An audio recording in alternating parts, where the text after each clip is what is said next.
بسم الله الرحمن الرحيم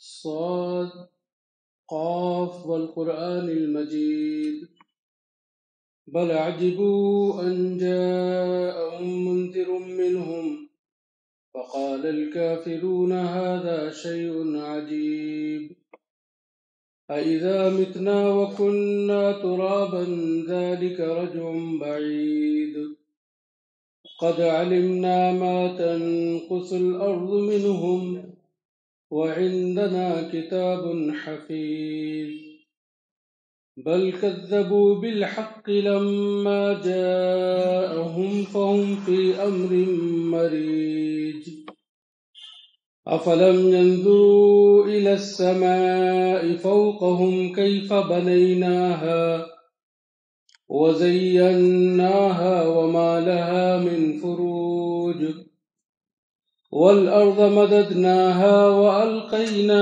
فيها رواسي وأنبتنا فيها من كل زوج بهيج تبصرة وذكرى لكل عبد منيب ونزلنا من السماء ماء مباركا فأنبتنا به جنات وحب الحسيد والنخل باسقات لها طلع نضيد رزقا للعباد وأحيينا به بلدة ميتا كذلك الخروج صدق اللہ العظیم۔ یہ سورہ قاف ہے۔ قسم ہے بعظمت قرآن کی، بلکہ یہ تعجب میں ہے کہ ان کے پاس انہی میں سے ایک آگاہ کرنے والا آ گیا۔ بس کافروں نے کہہ دیا کہ یہ تو عجیب بات ہے، کیا جب ہم مر جائیں گے، مر کر مٹی ہو جائیں گے تو دوبارہ اٹھائے جانا ممکن ہے؟ حالانکہ ہمیں معلوم ہے جو چیزیں زمین کم کرتی ہے ان میں سے، اور بلکہ انہوں نے حق کو جھٹلایا، اس کی تکذیب کی جب وہ ان کے پاس آ گیا، اور یہ پراگندہ خیالی میں مبتلا ہے۔ کیا انہوں نے آسمانوں پر غور نہیں کیا جو ان کے اوپر ہیں، کہ ہم نے ان کو کیسے بنایا، کیسے ستاروں اور سیاروں سے سجایا اور ان میں کوئی رخنہ باقی نہ چھوڑا؟ اور انہوں نے زمین پر غور نہیں کیا کہ کیسے ہم نے زمین کا فرش بچھایا، اس میں پہاڑوں کو گاڑ دیا اور اس میں ہر طرح کے دلکش نباتات اگائے۔ ان سب چیزوں کا مقصد بصیرت اور یاد دہانی ہے ان لوگوں کے لیے جن کے اندر انابت اور خشیت ہے۔ اور ہم نے آسمانوں سے بابرکت پانی نازل کیا، اور اس کے ذریعے سے ہم نے باغات اور کاٹی جانے والی فصلوں کو اگایا۔ اونچے اونچے کھجور کے باغات جن کے تہ بتہ خوشے لگے ہوئے ہیں، یہ سب بندوں کی رزق رسانی کے لیے ہے۔ ہم نے اس کے ذریعے سے مردہ زمین کو زندگی بخشی، اسی طرح سے ہم دوبارہ انسانوں کو اٹھائیں گے۔ برادران اسلام، یہ سورہ قاف ہے جس کی تلاوت اور تلاوت شدہ آیات کا ترجمہ آپ نے سماعت کیا۔ سورہ قاف قرآن مجید کی 50ویں نمبر کی سورہ ہے۔ قرآن پاک میں جو 114 سورتیں ہیں، اس میں اس سورہ کا نمبر 50 نزول کے اعتبار سے اگر ہم دیکھیں تو یہ سورہ ہجرت مدینہ سے پہلے مکے کی زندگی میں نبی پاک صلی اللہ علیہ وسلم پر نازل ہوئی. آپ کو یاد ہوگا کہ اس سے قبل میں نے اسی پروگرام میں ایک بار بتایا تھا کہ خود مکے کی جو زندگی ہے نبی پاک صلی اللہ علیہ وسلم کی یا اسلام اور تحریک اسلامی کی، وہ خود ایک طویل دورانیہ ہے. 13 سالہ مکے کی زندگی تو موٹی موٹی تقسیم میں تو ہم 2 حصوں میں پیغمبرانہ زندگی کو تقسیم کرتے اور کر سکتے ہیں کہ ایک زندگی ہجرت سے پہلے کی ہے جو 13 سال پر مشتمل ہے، اور ایک زندگی ہجرت کے بعد کی ہے جس کو ہم مدنی زندگی کہتے ہیں اور جو 10 سال کی زندگی. لیکن خود اسلام کے ابتدائی 13 سال یہ اپنے آپ میں خود ایک طویل عرصہ ہے، ایک لمبی مدت ہے، کشمکش کی ایک لمبی داستان ہے. اور اس لمبی داستان کے بھی کئی حصے اور پارٹ ہو سکتے ہیں ہمارے مورخین نے، اکابرین نے کیے. میں نے آپ کو بتایا تھا کہ مکے کی جو 13 سالہ زندگی ہے اس کو ہم موٹے موٹے 5 خانوں میں تقسیم کر سکتے ہیں، اور ہمارے علماء کرام نے ان کو کیا ہے. تو اس لحاظ سے ہم دیکھیں تو اسلام کا بالکل جو ابتدائی دور ہے، جب اسلام نازل ہونا شروع ہوا ہے، نبی پاک صلی اللہ علیہ وسلم کو منصب رسالت پر سرفراز کیا گیا ہے، اس وقت سے لے کر کے نبوت کے 3 سال تک یہ دور الگ ہے. اس کی نفسیات الگ ہے، اس میں تبلیغ اسلام کی تبلیغ کا، حق کو پہنچانے کا اور پریچنگ کا ایک الگ انداز ہے. اس کے بعد سے 3 سال کے بعد یا 4 سال سے 5ویں سال تک جہاں مخالفت کا انداز بھی چینج ہوا ہے، ستانے کا انداز بھی بدلا ہے، اور حق کی تبلیغ کا انداز بھی بدلا ہے. یہ 2 سال کا دور ہے. اس کے بعد جو تیسرا دور ہے کہ جب مخالفت سے، جھٹلانے سے، تکذیب سے، طرح طرح کے اعتراضات کرنے سے بھی جب یہ چراغ نہیں بجھا، بجھنے کی طرف بھی نہیں بڑھا، بلکہ اس کی لو اور دن بدن تیز ہوتی گئی، تیزی پکڑتی گئی، اس کی روشنی پھیلنے لگی اور تیزی کے ساتھ پھیلنے لگی، تو وہ جو اب تک مخالفت اعتراضات کی شکل میں تھی، استہزاء اور مذاق کی شکل میں تھی، وہ اب گالم گلوچ، طعن و تشنی، تیر و تفنگ کی شکل اختیار کرنے لگی. تو یہ نبوت کے 5ویں سال سے یہ دور شروع ہوتا ہے، اور یہ دور ان 5 ادوار میں سب سے لمبا ہے. اور ہجرت حبشہ کا واقعہ بھی اسی دور سے تعلق رکھتا ہے، اور شب ابی طالب کا جو واقعہ ہے وہ بھی اسی تیسرے دور سے تعلق رکھتا ہے. اس میں مخالفت اپنے عروج پر آئی، اور پھر اس مخالفت سے تب کر کے اسلام کے جو جیالے تیار ہوئے، اسلام کے پیغام کو پہنچانے والے، اس کو لے کر کے چلنے والے جو اس تپش میں تیار ہوئے، ان کا انداز، ان کا سوز، ان کی تاثیر وہ بڑھتی چلی گئی اسی انداز سے. تو یہ جو سورہ قاف ہے جس میں 45 آیتیں ہیں، یہ اسلام کے اسی ابتدائی دور کی سورہ ہے جس کو ہم کہہ سکتے ہیں، اگر اس تقسیم کے لحاظ سے دیکھیں تو دوسرے دور کی سورہ ہے، جب اسلام پر طرح طرح کے اعتراضات ہونے لگے تھے. اسلام کی مخالفت کرنے اور اسلام کو دبانے کے لیے اعتراضات کا تیر اپنے پورے عروج پر تھا. اسلام کی جو مخالفت ہوئی ہے،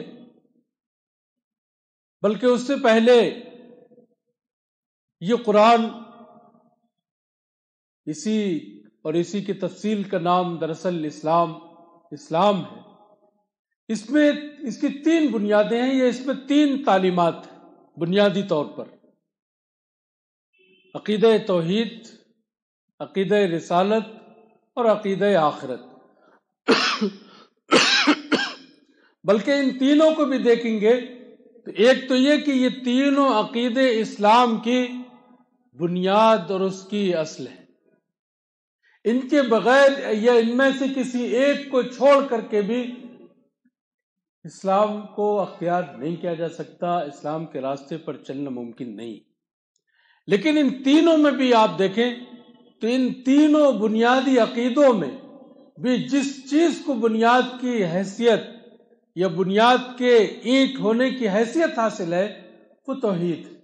یہی اس کائنات کی سب سے بڑی حقیقت ہے۔ اسلام کی بنیاد اور اسلام کی اصل عقیدہ توحید ہے۔ جس دن انسان اور انسانیت یہ مان لے کہ اس کائنات کا رب ایک ہے، وہی اس کا الہ ہے، وہی حاکم ہے، وہی رازق ہے، وہی رب ہے اور وہی اس کا مالک ہے، اس دن زندگی اور زندگی کی ساری گتھیاں سلجھ جائیں گی۔ یہ جو ساری کشمکش ہے، کہیں حق اور باطل کی، کہیں اجالے اور اندھیرے کی، اس کی بنیادی وجہ یہ ہے کہ انسان اس حقیقت کو تسلیم کرنے سے گریزا ہے جو اس کائنات کی سب سے بڑی حقیقت ہے۔ یہ کائنات کسی حادثے کا نتیجہ نہیں، اچانک وجود میں نہیں آئی ہے، بلکہ اس کو وجود میں لانے والے اس کے خالق نے بہت چاو اور بہت اہتمام سے اس کو وجود بخشا ہے۔ اس کی تخلیق کا بہت خاص اہتمام سے التزام کیا ہے۔ یہ ایسے ہی وجود میں نہیں آ گئی اور نہ آ سکتی ہے۔ تو قرآن مجید اور پورے قرآن مجید کی تعلیمات انہی تین بنیادوں کے گرد گھومتی۔ یہ سورہ جس کی ابتدائی چند آیات کی ابھی تلاوت ہوئی ہے، میں نے آپ کے سامنے ابتدائی 11 آیتیں تلاوت کی ہیں۔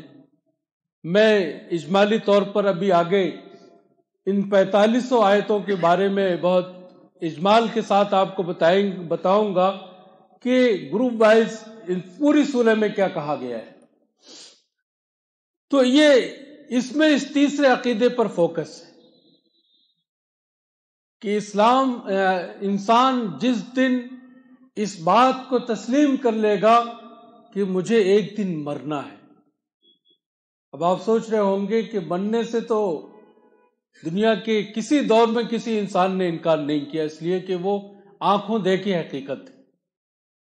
مرنے کی حد تک انسانوں کا اس نظریے پر اتفاق، شاید کوئی دہریہ کبھی ایسا گزرا ہو جس نے مرنے کا بھی انکار کیا ہو، ورنہ انسانی تاریخ میں مرنے کا منکر کوئی قوم یا کوئی گروہ نہیں رہا ہے۔ اصل اختلاف جہاں سے شروع ہوتا ہے اور جو اس عقیدے کی اصل ہے وہ یہ کہ انسان کو مرنے کے بعد دوبارہ زندگی ملے گی۔ بعد الموت، تم مرو گے یہ حقیقت ہے، اور مرنے کے بعد تم کو دوبارہ زندہ کیا جائے گا، یہ اس سے بڑی حقیقت ہے، یہ اتنی بڑی حقیقت ہے۔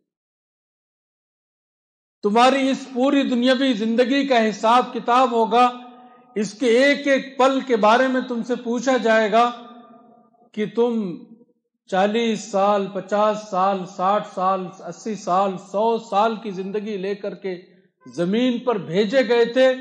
وہ زندگی اور زندگی کی صلاحیتیں تمہارے پاس اللہ کی ایک امانت تھی، اس امانت کے ساتھ کیا کیا، یہ پورا اپنی زندگی کے ایک ایک پل کا حساب دینا ہے۔ بات یہاں سے بگڑتی ہے۔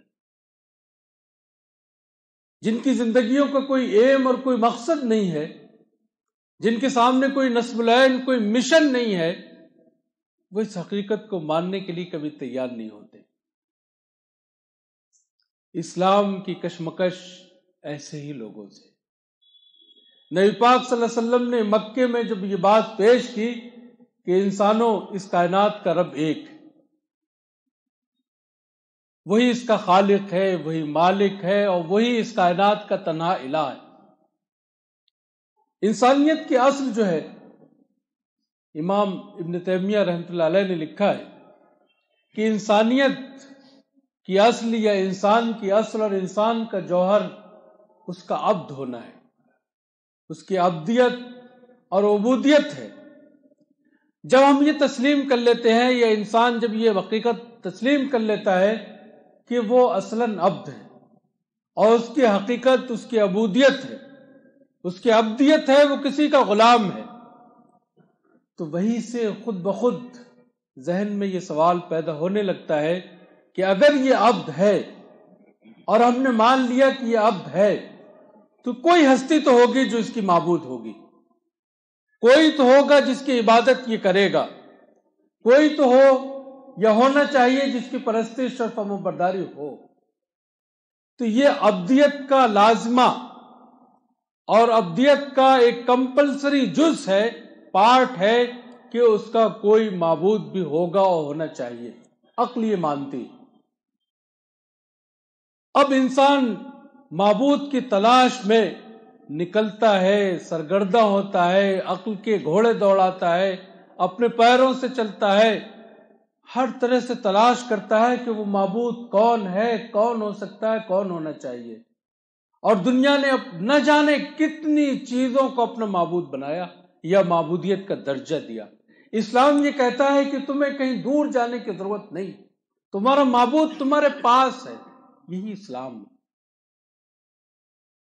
یہ اسلام ہے کہ وہ جو تمہارا خالق ہے، وہ جس نے تمہیں پیدا کیا ہے، وہ جو خیر الرازقین ہے، وہ جو رب العالمین ہے، وہ جو احسن الخالقین ہے، وہی اس لائق ہے کہ اسے معبود مانا جائے، وہی اس لائق ہے کہ اس کی فرمانبرداری بجا لائی جائے۔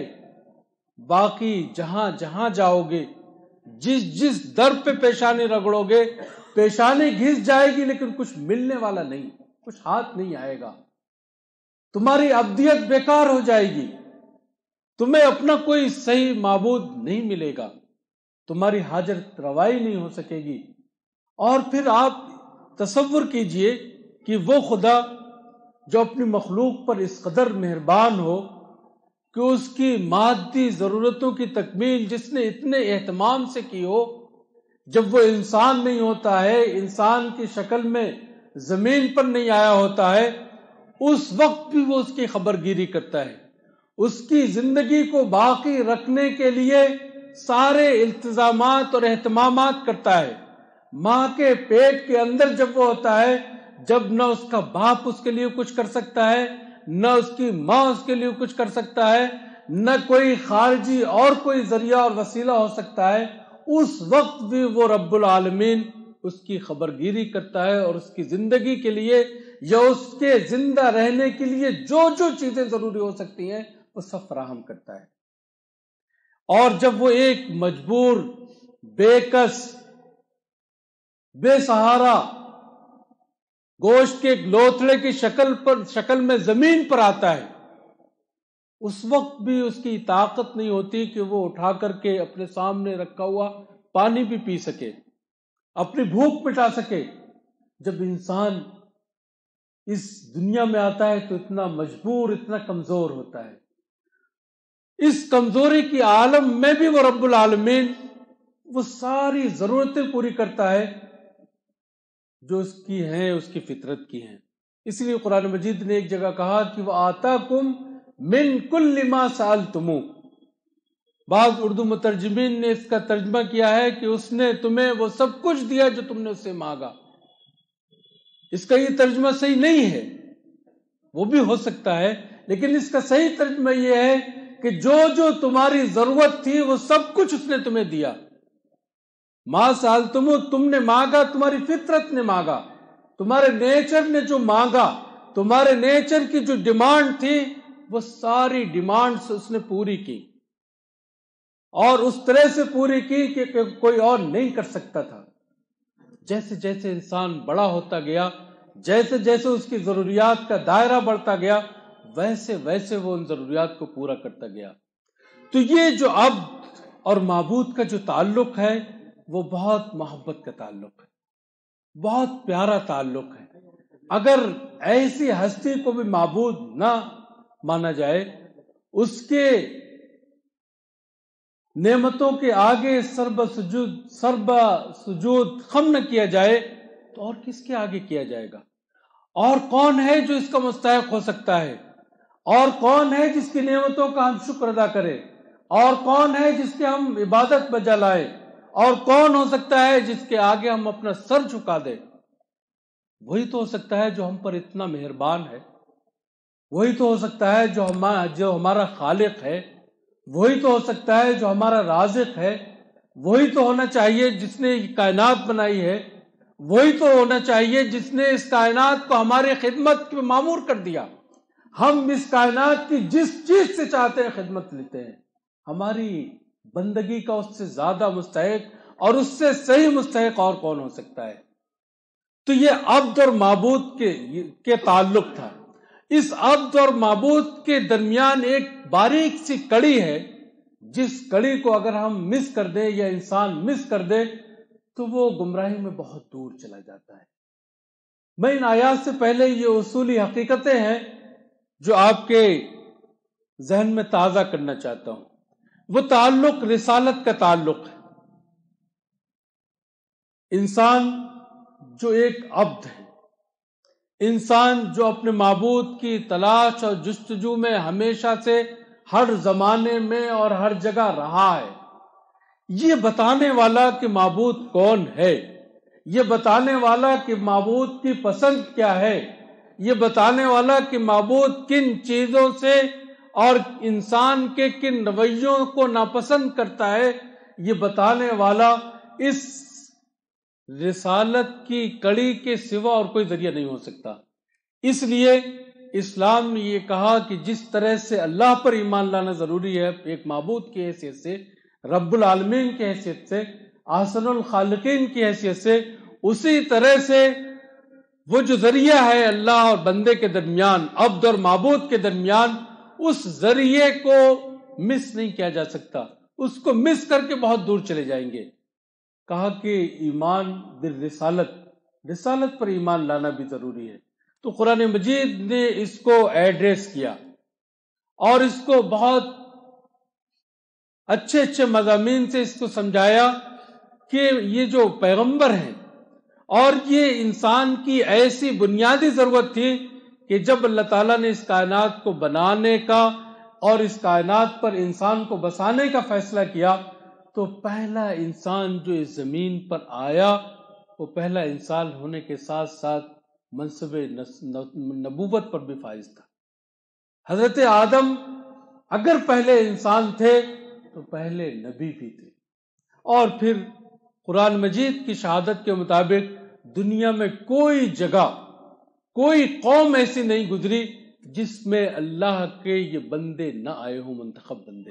وَلِكُلِّ قَوْمٍ ہاد وَإِن مِّنْ أُمَّةٍ إِلَّا خَلَا فِيهَا نَذِيرٌ۔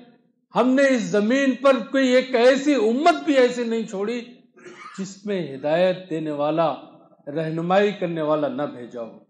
تو یہ نبوت کی، رسالت کی وہ بنیادی، انسان کی یہ وہ بنیادی ضرورت ہے جس کو نظر انداز کر کے ہم اپنے معبود کو نہیں پا سکتے، ہم اپنے معبود تک نہیں پہنچ سکتے، ہم اپنے معبود کی پسند اور ناپسند نہیں جان سکتے، ہم یہ نہیں جان سکتے کہ اس زندگی کے بعد کی جو زندگی ہے اس زندگی میں کیا ہوگا، اور ہم یہ نہیں جان سکتے کہ بعد الموت کیسے ہوگی، حساب و کتاب کیا ہوگا، اور جنت اور دوزخ کا تصور کیا ہے۔ یہ ساری حقیقتیں صرف ایک سلسلہ رسالت کو مس کرنے سے ساری چیزیں غائب ہو جاتی ہیں۔ تو اس سورہ کا آغاز یہیں سے ہوا، قرآن مجید کی قسم کھائی۔ قرآن مجید میں اللہ تعالیٰ نے جگہ جگہ مختلف چیزوں کی قسمیں کھائیں، اور قسموں کے سلسلے میں مفسرین کی بہت ٹھوس رائے یہ ہے کہ قسمیں کسی چیز کی عظمت اور تقدس کو بتانے کے لیے نہیں کھائیں، یہ قسمیں دراصل گواہ بنانے اور شہادت کے طور پر کھائی گئی ہیں کہ یہ اور یہ چیزیں گواہ ہیں کہ ایسا ہوگا۔ یہاں یہ کہا کہ یہ سورہ قاف ہے، قسم ہے یعنی شاہد ہے گواہی دے رہی ہے یہ باعظمت کتاب قرآن مجید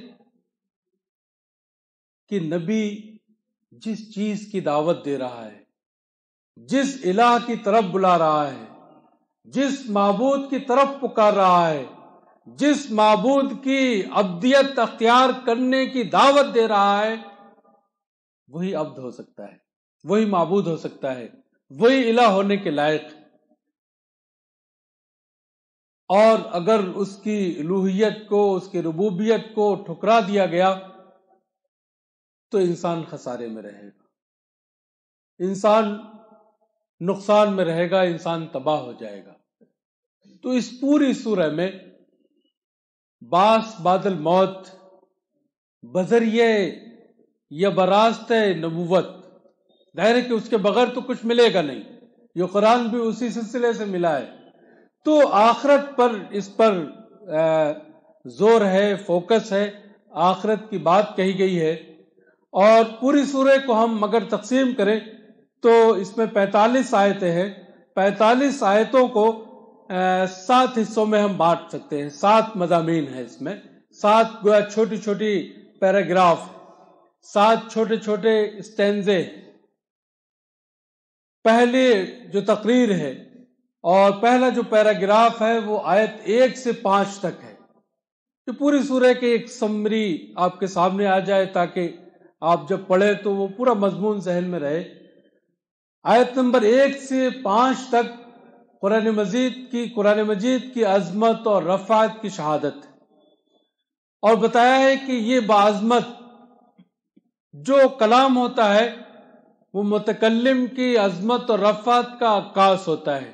غالب کا جو کلام ہوگا، مولانا آزاد کی جو تقریر ہوگی، وہ میری اور میرے جیسوں کی تقریر جیسی نہیں ہوگی۔ تو آزاد کا مقام، آزاد کی زبان اس کی ایک دلیل ہوتی ہے۔ یہ مجید ہستی کا، باعظمت ہستی کا کلام ہے، اس لیے یہ کلام بھی باعظمت ہے۔ کہا کہ یہ مجید ہے، قرآن مجید ہے، بہت بزرگ، برتر اور باعظمت کتاب قرآن مجید ہے۔ یہ شاہد ہے کہ یہ اللہ کا کلام ہے۔ نبی پاک صلی اللہ علیہ وسلم پر یہ اعتراض ہو رہا ہے، میں نے بتایا نا کہ یہ نبوت کا 4تھا یا 5واں سال، یہ اعتراض ہو رہا ہے کہ یہ شاعر ہے، یہ اعتراض ہو رہا ہے کہ یہ کاہن ہے، یہ اعتراض ہو رہا ہے کہ یہ آیات شاعری ہیں، یہ اعتراض ہو رہا ہے کہ یہ کہانت ہے، یہ اعتراض ہو رہا ہے کہ اس کے گرد جو پتنگے جمع ہو رہے ہیں، اس مشعل کے گرد، یہ سحر ہے، جادو ہے۔ یہ اعتراض ہو رہا ہے کہ اس کو جن سکھاتے ہیں اور یہ ان کا سکھایا ہمارے سامنے پیش کرتا ہے، اور اس طرح سے ہم کو نعوذ باللہ دھوکہ دیتا ہے۔ تو کہا کہ یہ قرآن مجید، اس قرآن مجید کا ایک ایک لفظ، اس قرآن پاک کی ایک ایک آیت اس بات پر شاہد ہے کہ یہ شاعری نہیں ہے، یہ کہانت نہیں ہے، یہ جادوگری نہیں ہے، یہ جنوں کا کلام نہیں ہے، یہ خطیبوں کا کلام نہیں ہے، یہ اللہ کا کلام، یہ باعظمت ہستی کا کلام ہے، یہ اس کا کلام ہے جو انسان کی رگ رگ سے واقف ہے، جو انسان سے اس سے زیادہ قریب ہے جتنا وہ اپنے آپ سے قریب ہوتا ہے۔ تو کہا کہ جو لوگ اسے شاعری یا کہانت کی قسم کی کوئی چیز سمجھ رہے ہیں، وہ انکار قیامت کے لیے دراصل ایک بہانہ تلاش کر رہے ہیں۔ عرب جو اس کو شاعری کہہ رہے ہیں، ایسا نہیں کہ وہ بیوقوف ہے، آپ بھی کسی عربی نہ جاننے والے کے سامنے اس کو لے کر کے اس کی تلاوت شروع کر دیجئے تو وہ بھی مسحور ہوگا، وہ یہ مان لے گا کہ یہ شاعری یا شعر یا کچھ کسی انسان کی کوئی تقریر نہیں تھی، کچھ اور چیز تھی، وہ یہ نہ سمجھ سکے مسلمان نہ ہونے کی وجہ سے کہ کیا تھا، لیکن یہ وہ ضرور اعتراف کرے گا یہ کچھ تھا، کوئی غیر معمولی چیز تھی۔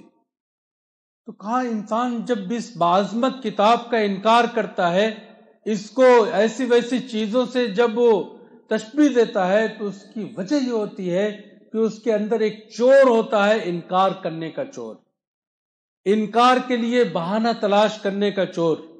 تو کبھی وہ شاعری کا بہانہ لیتا ہے، کبھی سحر کا بہانہ لیتا ہے، کبھی کسی اور چیز کا بہانہ لیتا ہے، اور دراصل اس کے پیچھے یہ ہوتا ہے کہ وہ اپنے استکبار کی وجہ سے اور انکار کے نشے میں اتنا چور ہوتا ہے کہ وہ اس کی حقیقت سے زبردستی جان بوجھ کر کے آنکھیں بند کر لیتا ہے۔ تو 5 آیتوں میں ابتدائی یہ حقیقت بتائی گئی کہ ایسا نہیں۔ آیت 6 سے 11 تک کائنات کو کھول کر کے پیش کیا گیا ہے، ابھی تفصیل میں بتاؤں گا، اور ان کے ذریعے سے یہ بات ثابت کی گئی ہے کہ یہ پوری کائنات اور اس کائنات میں جتنی چیزیں ہیں، یہ مسجد، اس مسجد کے یہ ساز و سامان، اس کی کھڑکیاں، اس کے پنکھے، اس کی لائٹیں، اور پھر باہر نکل کے سورج، آسمان، زمین اور کائنات میں بکھری بے شمار نشانیاں جس حکمت کے ساتھ، جس ترتیب کے ساتھ، جس ماہرانہ کمال کے ساتھ رکھی گئی ہیں، وہ اس بات پر شاہد ہیں کہ وہ جب اس پر غور کرتے ہیں تو وہ اس نتیجے پر پہنچتے ہیں کہ یہ ساری چیزیں اس بات کی طرف انسان کی توجہ مبذول کراتی ہے کہ جن بندوں کے اندر معبود کو پانے کی اور معبود کی جستجو ہے، وہ معبود تک پہنچ جائے۔ سورج کو روزانہ دیکھتے ہیں ہم، نکلتا ہے، اٹھتا ہے، بڑھتا ہے، اور جا کر کے ایک متعین وقت میں غروب ہو جاتا ہے۔ اس کا یہ دیکھنا اور اس پر غور کرنا ہمیں ہمارے معبود سے ملا دیتا ہے۔ رات آتی ہے، تارے چمکتے ہیں، چاند نکلتا ہے، اور اس طرح کی بہت ساری نشانیاں، تو یہ سب اس لیے ہیں کہ خشیت اور انابت پیدا ہو، اور وہ جن کو معبود کی جستجو اور معبود کی تلاش ہے، وہ معبود تک پہنچ جائے۔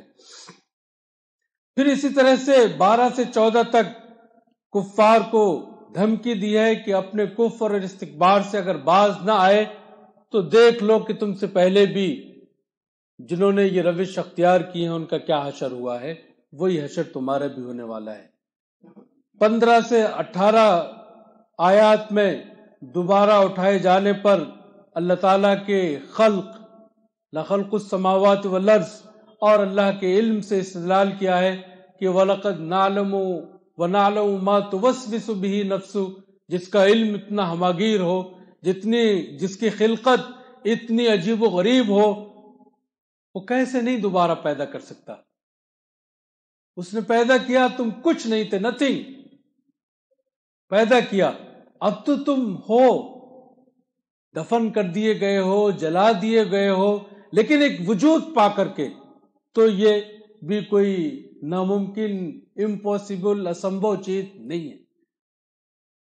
پھر آیت 19 سے 35 تک قیامت کی تصویر کھول کے رکھی ہے کہ جو لوگ انکار کر رہے ہیں وہ بھی دیکھ لیں کہ کیا ہوگا، اور جو لوگ ایمان لانا چاہتے ہیں، ایمان لے آئے ہیں، یا ان مناظر کو دیکھ کر کے جو ایمان لا سکتے ہیں وہ اس کی طرف آ جائیں، ورنہ اس انجام کے لیے اس میں جنتیوں کا کیا ہوگا، جہنمیوں کا کیا ہوگا، دونوں مناظر سامنے رکھ دیے۔ اور پھر 36 اور 37ویں آیت میں قوت و شوکت پا کر اترانے والے انسانوں کو خبردار کیا گیا ہے کہ یہ قوت و شوکت کوئی ایسی چیز نہیں ہے جس کو پا کر کے انسان اپنے معبود کو اور اپنی اصل کو بھول جائے۔ اور آخر میں آخری آیات میں نبی پاک صلی اللہ علیہ وسلم کو صبر اور استقامت کی تلقین کی گئی ہے، اور آپ کو مخاطب کر کے دراصل ہم انسانوں کو، ہم مسلمانوں کو، ہم نبی پاک صلی اللہ علیہ وسلم کے امتیوں کو، اور یہ تاکید کی گئی ہے کہ نماز کے ذریعے سے اور اپنے اس خوبی کو وہ پہنچیں۔ تو کہا کہ قرآن مجید شاہد ہے، بلکہ ان کو تعجب اس بات پر ہے کہ انہی میں سے ان کے پاس ایک ڈرانے والا آ گیا۔ اگر کوئی فرشتہ آ جاتا، کوئی اور آ جاتا تو یہ دوسرے بہانے بناتے، لیکن یہ اب تک یہ لیڈر تھے، یہ اپنے قبیلے کے سردار تھے، وہ اپنے قبیلے کے سردار تھے، ادھر ان کی دکان تھی، ادھر ان کی دکان تھی، وہ ہول سیلر تھے، وہ ان کو پروہت کا درجہ حاصل تھا، یہ مہان تھے، وغیرہ وغیرہ۔ تو کہا کہ بات صرف یہ ہے، بات وہ ہے ہی نہیں کہ یہ کہانت ہے، کہ قصہ ہے، کہ افسانہ ہے، بلکہ حقیقت یہ ہے کہ ان کی چودراہٹ اور ان کے جو تخت و تاج کے مالک ہے وہ ہل رہا ہے، وہ لرزہ بر اندام ہے، ان کے ایوانوں میں ہلچل مچی ہوئی ہے۔ انکار کی وجہ صرف یہ ہے۔ کہا کہ کہتے ہیں کہ ہم کیسے زندہ کر دی جائیں گے، ہم مٹی ہو جائیں گے، خاک میں مل جائیں گے۔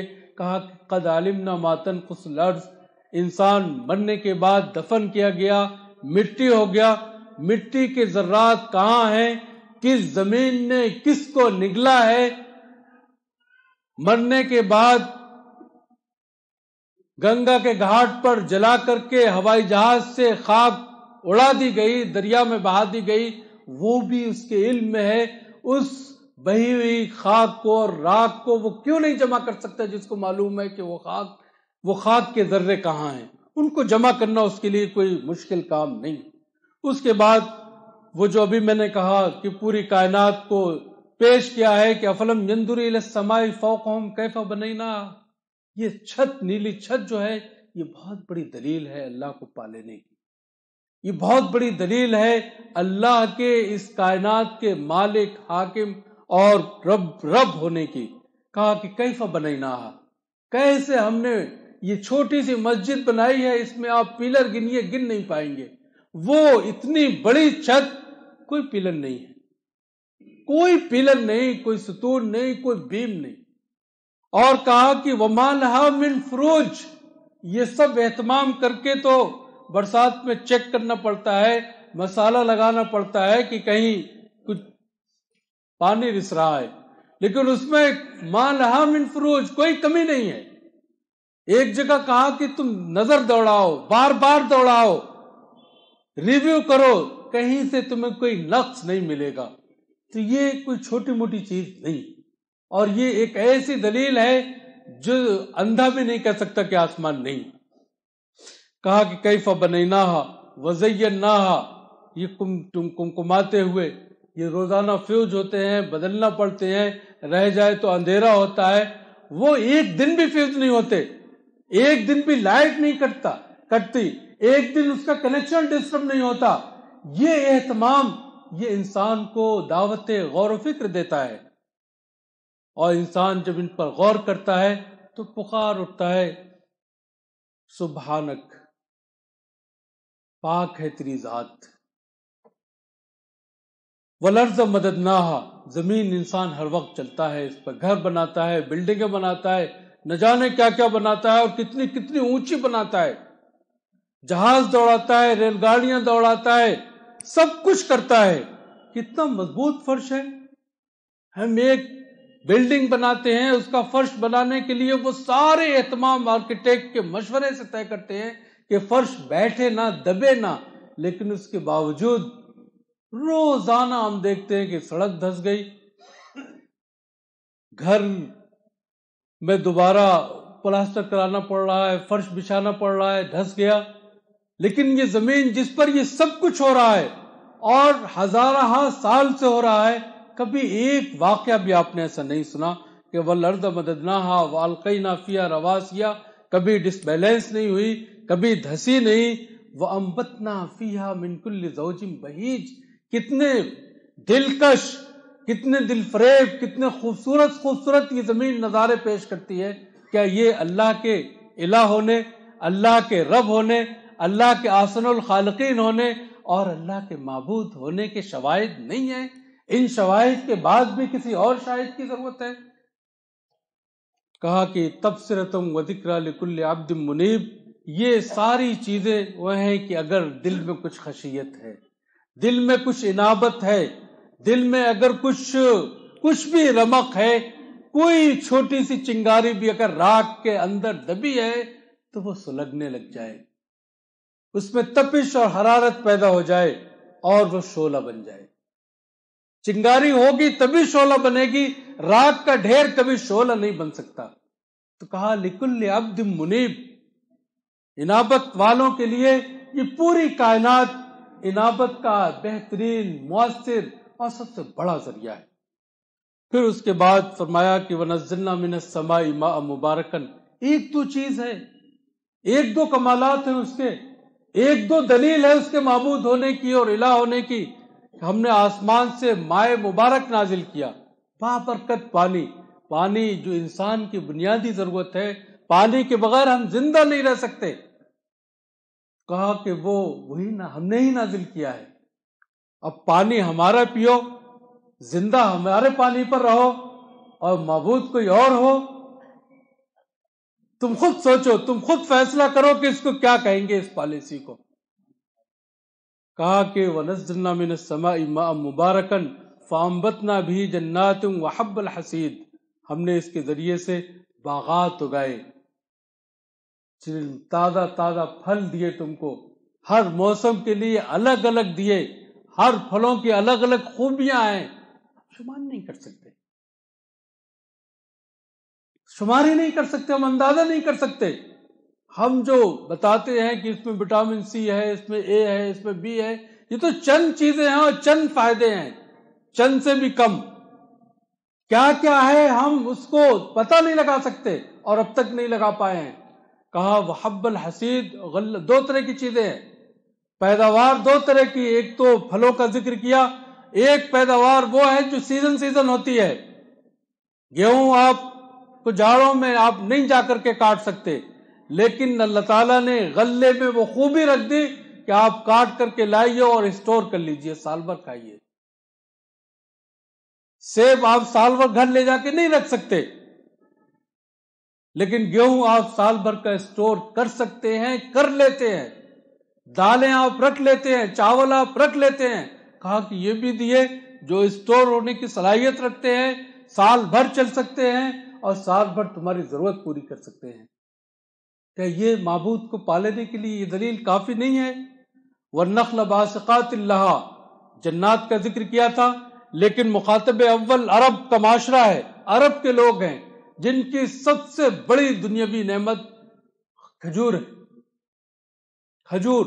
کہا کہ ہم نے یہ تہ بتہ خوشے، یہ تو خود اس کی رزاقیت پر دلیل ہے. تو رزق میرا کھاؤ گے، دیا میرا کھاؤ گے، پلو گے میرے رزق پر، اور فرمانبرداری کسی اور کی. تمہاری عقل کیا اس کا ساتھ دیتی ہے، اس دوغلا پالیسی کا، اس درنگی پالیسی کا؟ اگر نہیں دیتی ہے تو پلٹ آؤ. رزقا لعباد واحیینا بہ بلدۃ میتا. تم دیکھتے ہو کہ زمین سوکھی پڑی ہے، ایک بھی گھاس کا تنکا ہرا نہیں ہوتا ہے، لیکن جیسے ہی بارش کی پہلی چھینٹ پڑتی ہے اس کے اندر سے زندگی نمودار ہو جاتی ہے. ہری گھاس جو سوکھی تھی، کل تک بے جان تھی، پیر رکھ جاتا تھا تو چرچرانے لگتی تھی، مسل جاتی تھی، وہ بارش کا پہلا چھینٹا پڑتے ہی مسکرانے لگتی ہے، زندگی آ جاتی ہے اس کے اندر. تو کہا کہ مرنے کے بعد زندہ ہوتے تو روز دیکھتے ہو، پھر تم مر جاؤ گے تو تم میں کون سے ایسے سرخاب کے پل لگے ہیں کہ تم دوبارہ زندہ نہیں کیے جا سکتے؟ یا تم سے جب یہ کہا جا رہا ہے کہ تم مرنے کے بعد دوبارہ زندہ کیے جاؤ گے تو تم پیشانی سکڑتے ہو، ناک منہ چڑھاتے ہو اور کہتے ہو کہ ایسا کیسے ہو جائے گا، ہم تو مٹی میں مل گئے، دفن کر دیے گئے، زمین میں گاڑ دیے گئے، جلا دیے گئے، ہماری راکھ دریا میں بہا دی گئی، اب کیسے ہم ہو جائے گا؟ تو کہا کہ یہ مرنے کے بعد دوبارہ زندہ کرنے کا منظر بھی تم روز دیکھتے ہو، روزانہ دیکھتے ہو اپنی آنکھوں سے کہ یہ زمین مردہ تھی، اللہ تعالیٰ نے اس کو زندگی بخش دی. تم مردہ تھے، تم کو زندگی دی ہے. قرآن مجید نے کئی جگہ کہا کہ کیف تکفرون باللہ وکنتم امواتا فاحیاکم، کہ تم اموات تھے، تم کو زندگی بخشی. اس خدا کا انکار تمہارے لیے کیسے ممکن ہے؟ کیف تکفرون باللہ، اس خدا کا تم انکار کیسے کر سکتے ہو؟ کنتم امواتا فاحیاکم ثم یمیتکم ثم یحییکم، وہ ایسے ہی تم کو ایک بار پھر موت دے دے گا اور ایک بار پھر زندہ کر دے گا. تو اس پر تم کیوں ناک منہ چڑھاتے ہو؟ اس پر کیوں چیبہ جبی ہوتے ہو؟ اس پر انکار کیوں کرتے ہو؟ اس کے انکار کی وجہ صرف یہ ہے کہ تم